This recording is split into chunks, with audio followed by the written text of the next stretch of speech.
सफल होगा। सिद्धि क्या है? सारे इलाके में नाम होगा, ये भागवत मंगल करो बड़ा आनंद। तो ये नाम फैल रहा, सिद्धि है।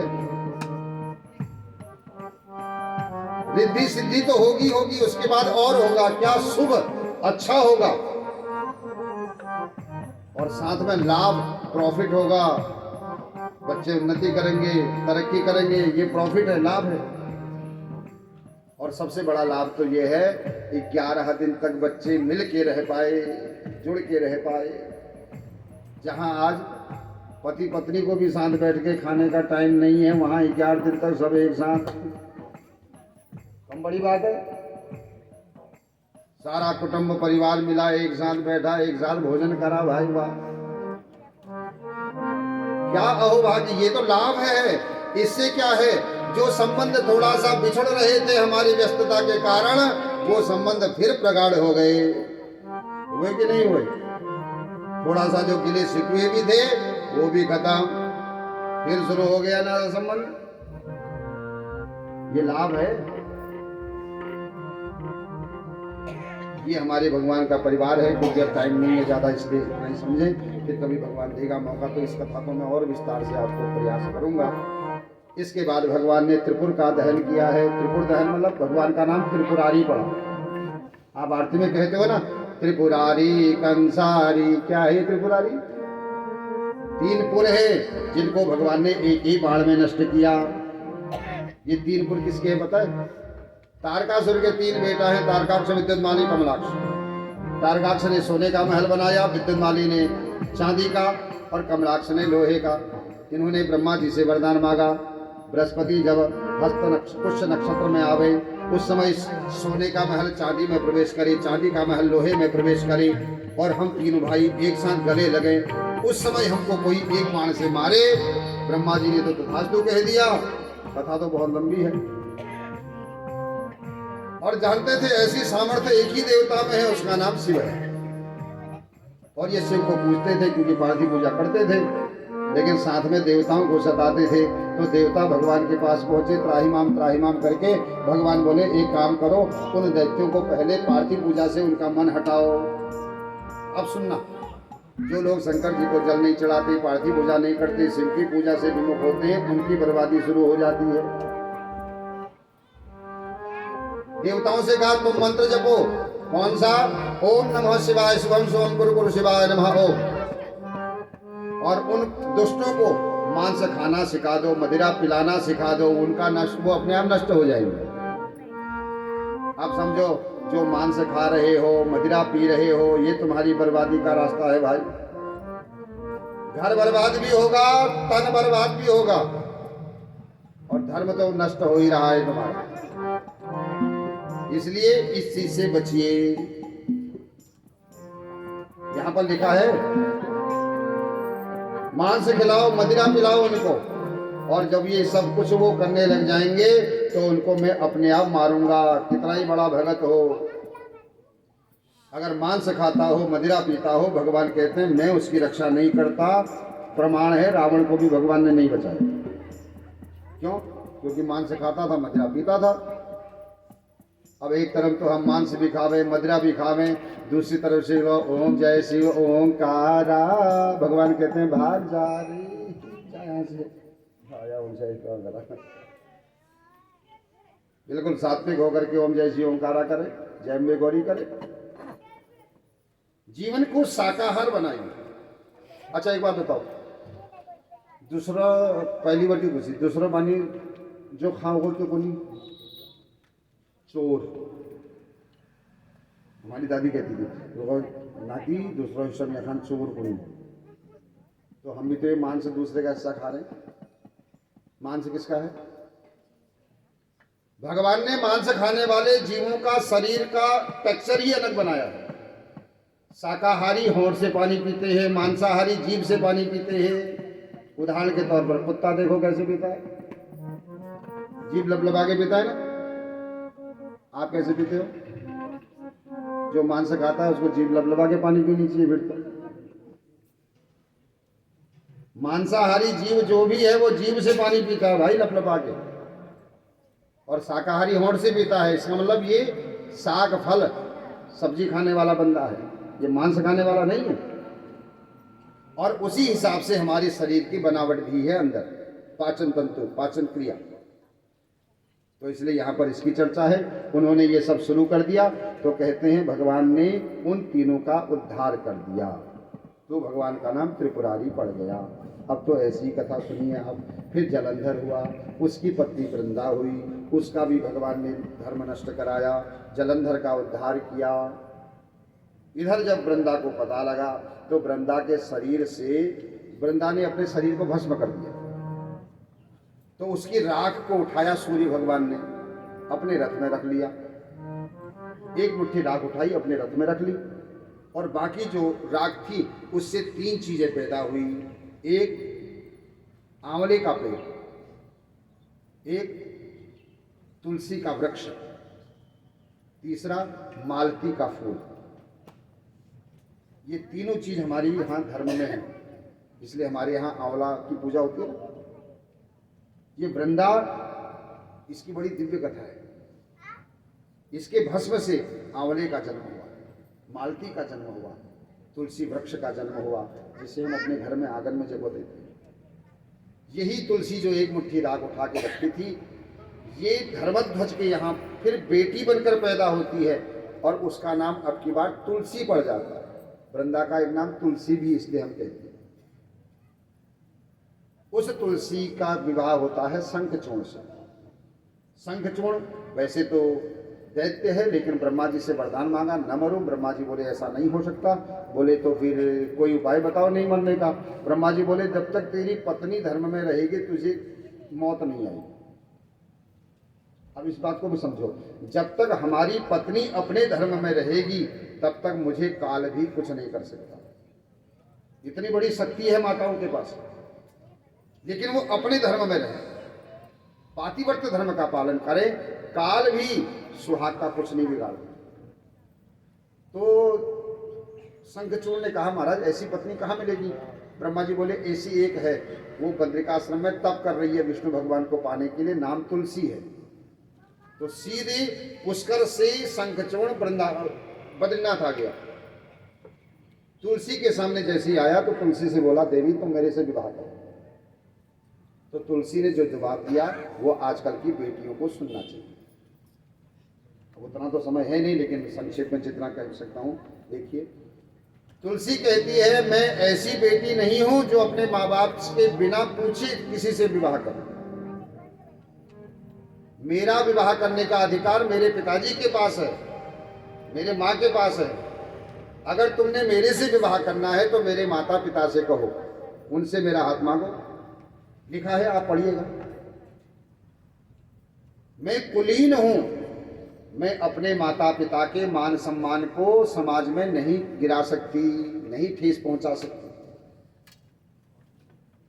तुलसी तो महाराज इतने दिव्य चर्चा करती है ना। तुलसी कहती है जिन माँ बाप ने पाला है, पोसा है, आज इस लायक बनाया है कि तुम मेरे सामने विवाह का प्रस्ताव लेके आए हो, ये सब कृपा मेरे माँ बाप की है।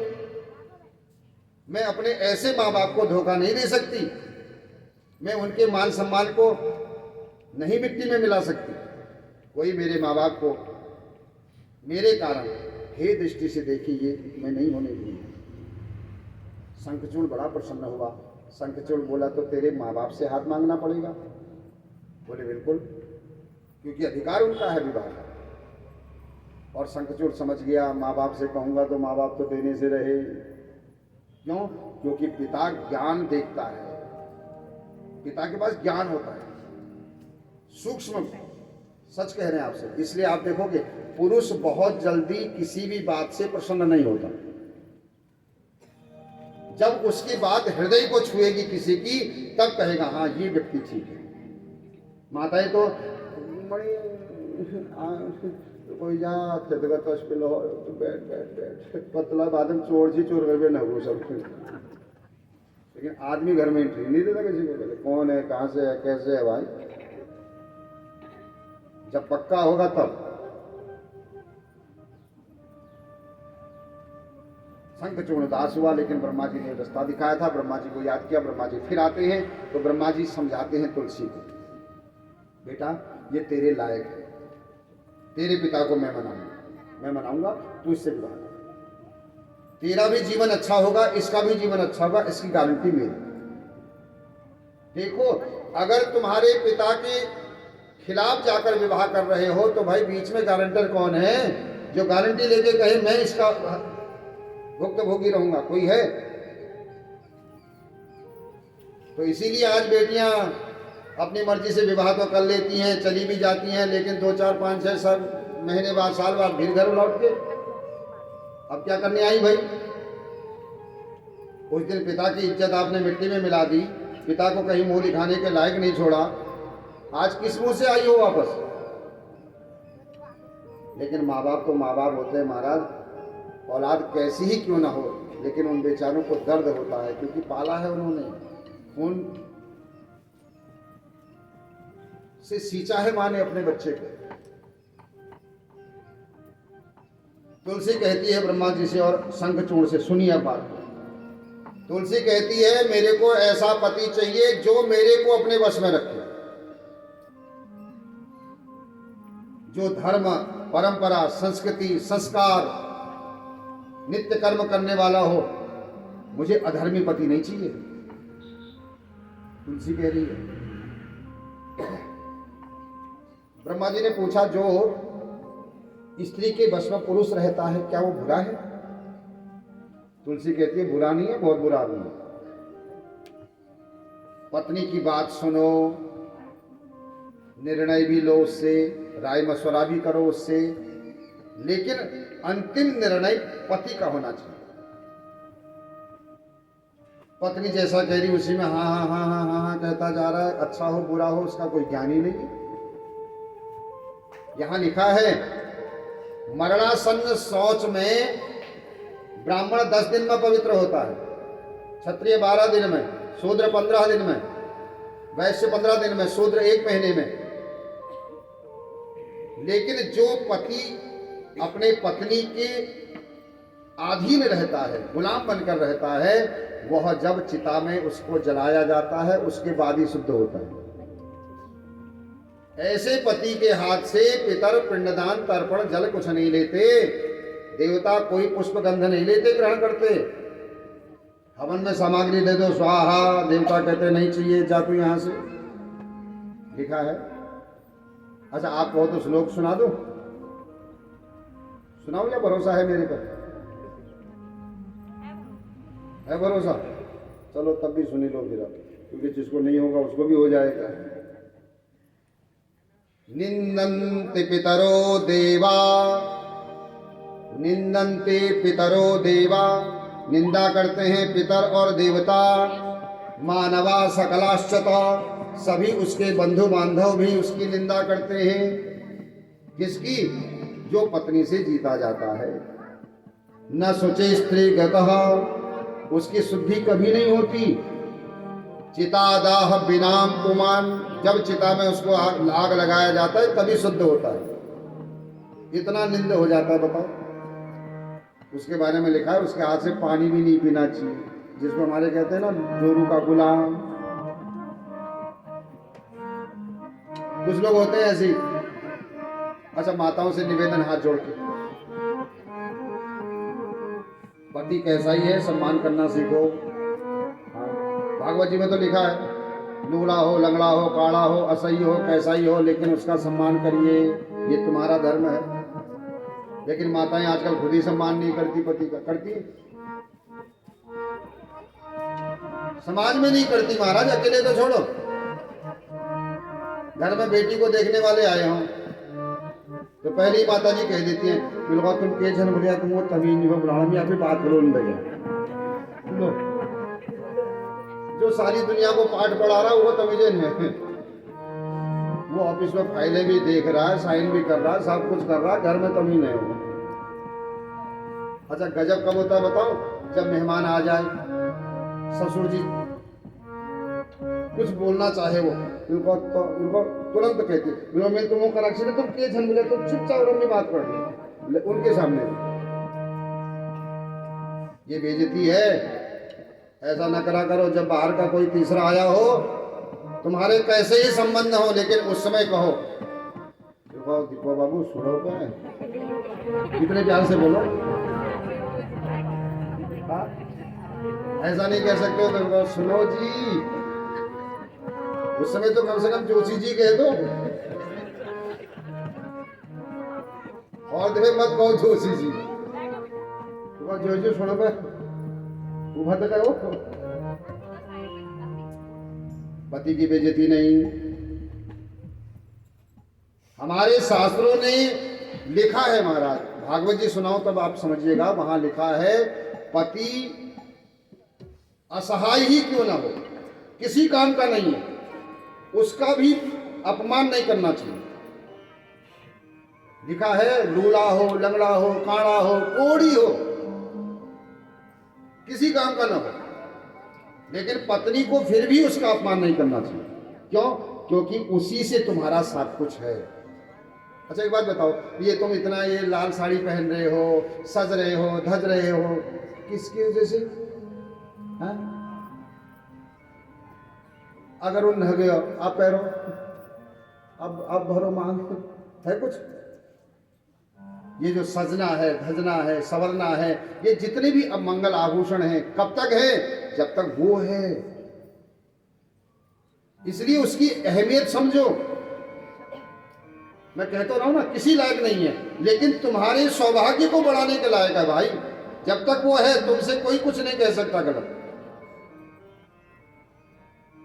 कई बार होता है ना कईयों के लिए, कई बार कहते हैं जब मैं सुनो तदगत सुनो, कहते हैं ना, ये तो फायदा है। तुलसी कह रही है चितादाहम बिना पुमान, चितादाह के बाद ही शुद्ध होता है ऐसा आदमी। इसलिए पति को हमेशा ज्ञानी होना चाहिए, समझदार होना चाहिए, विद्वान होना चाहिए, उसको निर्णय लेने की क्षमता होनी चाहिए।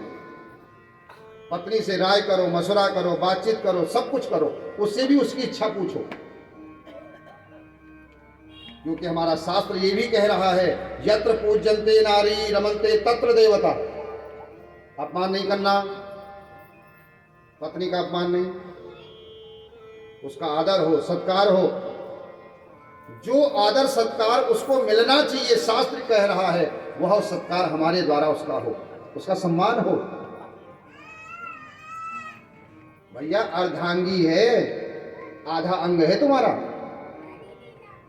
अगर एक अंग भी रोगग्रस्त हो जाए तो कैसी पीड़ा होती है। तुलसी कहती है इसलिए ऐसा पति मुझे नहीं चाहिए भैया। तुलसी ने जो बात अब कही ना महाराज, त्वया मधुना सत्वा विचारेण पराजिता सधन्यः पुरुषो लोके न स्त्रिया यह पराजिता। वह स्त्री बहुत भाग्यशालिनी है जिसको ऐसा पति मिल गया है जो अपने सद आचरण से अपनी पत्नी को वश में करता है। पत्नी वश में कैसे होती है? पति के सद आचरण से। तो मार भी नहीं होनी, तुम सही बने रहो, अच्छे बने रहो। देखो पत्नी यही चाहती है, ये थोड़ा प्रेम करने वाला है तो थोड़ा सा उससे प्रेम भी कर लो, कभी उसके साथ बैठ के थोड़ा सा दो बातें भी करो, वो यही चाहती है और कुछ नहीं चाहती। अगर आपने थोड़ा सा समय निकाल के उसके साथ बैठना, बात करना, थोड़ा सा उसके मन को टटोलना शुरू कर दिया ना, वो आपसे रुपया पैसा भी नहीं मांगेगी, कुछ नहीं मांगेगी। वो जो है उसी में दिन काट जाएगी पूरे। ये गुण होता है माताओं में। लेकिन आज के आदमी के पास टाइम ही तो नहीं है उसके लिए, है? तब कहती है रुको पड़ जो घर लीजिए तनपा टाइम में नहीं भरी। अच्छा विडम्बना क्या है बताओ? घर वाले के माँ कहती है हमारे लिए टाइम नहीं चल रहा, शहर का मेरे लिए टाइम नहीं, नानदेन बोले हमारे लिए टाइम नहीं भाई। ऑफिस वाला बॉस कहता है तू कहाँ रहता है? ऑफिस में नहीं आता, ऑफिस के लिए टाइम नहीं तेरे पास, जा कहाँ पे जाता कहाँ नहीं? हाँ क्योंकि हमारे लिए इतना बार टाइम में नहीं भाई। कथा कह रही है टाइम निकालो। हाँ अपने घर के लिए, बच्चों के लिए भी टाइम निकालो भाई। ये तुम्हारे धन से ज्यादा तुम्हारा समय चाहते हैं। माँ बाप यही तो चाहते हैं, 2 मिनट बैठ जाए शाम को आके बेटा, 2 मिनट। आपने पता नहीं एक मैसेज पढ़ा नहीं पढ़ा, मुझे बहुत अच्छा लगा व्हाट्सएप में। एक कोई बूढ़ी माता थी, उसने, उसका बेटा बड़ा कारोबारी था, तो एक दिन पूछा, बेटा तू एक दिन के कितने कमाता है? उनका मैं ऐसे ही कमा लेता हूँ 10, 20, 50 हज़ार रुपये पर डे। तो उस बुढ़िया ने जैसे तैसे उतने पैसे इकट्ठे किए। एक दिन सुबह सुबह बेटा जब ऑफिस को जाने लगा तो बेटे से कहा, बेटा ये पकड़ रख। बेटे ने कहा, माना माँ ये क्या है? तो कहा, बेटा जितने तो रोज के कमाता है उतने आज के तेरे ये हैं, आज का दिन तो मेरे को दे दे, तो आज का दिन मेरे को दे दे पूरा, बस इतना ही चाहती है।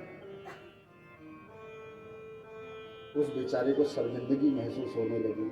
जिस माँ ने मुझे आज इस लायक बनाया था, मैं उसके लिए 2 मिनट नहीं निकाल पाता था। इसलिए अपने माँ के लिए, पिता के लिए, अपनी पत्नी के लिए समय निकालो। इतने भी काम काम काम काम के चक्कर में मत उलझ जाओ कि तुम्हारा काम तमाम हो जाए। भाई ये काम ने काम तमाम कर दिया, सब परेशान है हमसे। तब कहती है, सधन्यः पुरुषो लोके, वह पुरुष बड़ा धन्य है, न स्त्रियास पराजितः, जो अपनी पत्नी को अपने सद विचारों से, सद आचरण से, पति को हमेशा आचारवान होना चाहिए, आचरण नष्ट नहीं होना चाहिए पति का, आचरण शुद्ध हो, पवित्र हो। यहां पर इसकी चर्चा है। उसके बाद चर्चा है, वारि मथे ग्रत होयते सिक्का ते करतेर, बिनु हरि भजन न भवतर्य, यह सिद्धांत अपैर। फिर अंधकासुर की कथा है। ये भगवान का ही बेटा था, हिरण्याक्ष को दे दिया था, फिर इसका उद्धार भगवान करते हैं। फिर उसके बाद कथा है, शुक्राचार्य को भगवान एक दिन युद्ध के मैदान में जब वो मरु को जिंदा कर रहे थे तो निकल गए। शुक्राचार्य ने 1000 नामों से भगवान की स्तुति पेट में करी, तो भगवान के शुक्र के माध्यम से प्रकट हुए, तो नाम पड़ा शुक्राचार्य। ये कथा यहाँ पर है। उसके बाद बाणासुर की कथा है, जिसकी बेटी उषा का विवाह भगवान कृष्ण के पौत्र अनिरुद्ध के साथ होता है, ये कथा यहाँ पर है। उसके बाद भगवान की गजासुर की कथा है, जिसके चर्म को भगवान ओढ़ते हैं। उसके बाद कंदुकेश्वर की कथा है। उसके बाद भगवान के उत्पल आदि अवतारों की कथा है। उसके बाद भगवान के हर कल्प में अलग अलग अवतार की कथा है। अब पहले कल्प से तो नहीं सुना सकता आज। 19वें कल्प में भगवान का सत्योजातम अवतार होता है, 4 शिष्य होते हैं। 20वें कल्प में भगवान का वामदेव अवतार होता है, 4 पुत्र होते हैं। 21वें कल्प में भगवान का तत्पुरुष अवतार होता है, 4 होते हैं। पीत वर्ण है भगवान का। 22वें कल्प में अघोर भगवान का अवतार है, और 23वें कल्प में भगवान का ईशान अवतार है। इसलिए इन मंत्रों को, इनका नाम लेना जरूरी होता है। अगर इनका नाम न लें तो पूजा पूरी नहीं होती है। इसलिए शिव पूजा जब भी होती है ना, ब्राह्मण देवता अंत में कहते हैं, सद्यो जातम प्रपद्यामि सद्यो जाताय वे नमो नमः, वामदेवाय नमो, ज्येष्ठाय नमः, श्रेष्ठाय नमो, रुद्राय नमः, कालाय नमः, कालविकरणाय नमः, अघोरेभ्यो देहोरेभ्यो घोरघोरतरेभ्यः, सर्वेभ्यो सर्वसर्वेभ्यो नमस्ते अस्तु रुद्र रूपेभ्यः। ये नाम लेने अवश्य होते हैं शिव पूजन में। तो यहाँ पर इनके अवतार की कथा है। उसके बाद कथा है भगवान के 11 रुद्र अवतार की कथा। भगवान के 11 रुद्र अवतार है, और उन 11 रुद्रों का अवतार भगवान हनुमान जी महाराज हैं। बोलो हनुमान जी महाराज की। इसलिए हनुमान जी को हम 11 रुद्रावतार कहते हैं। कथा बहुत दिव्य है, लेकिन आज हनुमान जी का नाम लेकर संतुष्टि करो। फिर भगवान का दुर्वासा अवतार है। दुर्वासा भी भगवान शिव ही हैं। ये दुर्वासा अवतार क्यों हुआ? भगवान का सबकी परीक्षा लेने के लिए। उसके बाद कथा है नंदी अवतार की। ये नंदी भी साक्षात शिव ही है, जो शिव मंदिर में होता है। देखा आपने? नंदी शिलाद ऋषि के पुत्र हैं। आज संक्षेप में समझ सुना रहा हूँ, आगे फिर विस्तार से देखेंगे। एक ऋषि है शिलाद। उन्होंने सोचा, मैं ऐसा पुत्र मुझे चाहिए जो अयोनिज हो और जिसको कोई मार न पावे, जो कभी न मरे, अजर अमर बेटा चाहिए। तो इन्होंने साधना करी। शंकर जी आए। शंकर जी बोले, ऐसा बेटा तो है नहीं, मेरे को आना पड़ेगा बेटा बनकर। तो भगवान श्रीनाथ ऋषि के यहाँ यज्ञ कुंड से पुत्र बनकर प्रकट होते हैं। जन्म लेते ही आनंद दिया, इसलिए इन्होंने इनका नाम नंदी रख दिया। बोलो नंदीश्वर भगवान की। नंदीश्वर भगवान की उम्र 12 वर्ष की थी। भगवान शिव ने 11 वर्ष में सनत कुमारों को भेजा इनके पिताजी के यहाँ, जाकर कहो तुम्हारा बेटा अगले साल मर जाएगा। सनत कुमारों ने कह दिया महाराज मर जाएगा। अब जैसे ही श्रीनाथ ऋषि ने सोचा, मैंने तो सोचा था अजर अमर होगा, ये तो मर जाएगा, बड़ी समस्या, क्या करें। उसको गले लगाकर रोने लगे, जीवन काटने लगे। एक दिन उन्होंने पूछा पिताजी रोज ऐसे ऐसे हमको क्यों गले लगाते हो? बोले बेटा तेरे अब 6 महीने बच गए, तू मरेगा। नंदी ने जैसे ही सुना मरूंगा, कौन मरेगा? बोले तुम। बोले मैं नहीं मरने वाला। बोले तू ऐसा क्या जानता है जो तो नहीं मरेगा? बोले मैं भगवान शिव की साधना करूंगा, कभी नहीं मरूंगा। सच में जो शिव की साधना करता है वो कभी नहीं मरता, वो हमेशा अमर रहता है। देखो शरीर मरता है, उसका नाम हमेशा के लिए जिंदा होता है। जैसे आज महात्मा गांधी का नाम जिंदा है, विवेकानंद का नाम जिंदा है, राम सुखदास जी महाराज जिंदा हैं, आदि गुरु शंकराचार्य जिंदा हैं हमारे बीच में। इसलिए हम उनकी चर्चाएं करते हैं, नाम लेते हैं, उनको सब जानते हैं हम लोग। ऐसा ही नाम हमारा भी हो जाए, शरीर भले ही शांत हो जाए लेकिन हमारा नाम हमेशा बना रहे। ये कब होगा? जब साधना करेंगे। नंदी ने भगवान शिव की ऐसी साधना करी। क्यों कराई भगवान शिव ने साधना पता है? क्योंकि भगवान शिव जानते हैं ये अमर होना चाहता है और अमर बिना मुझे पाए कोई हो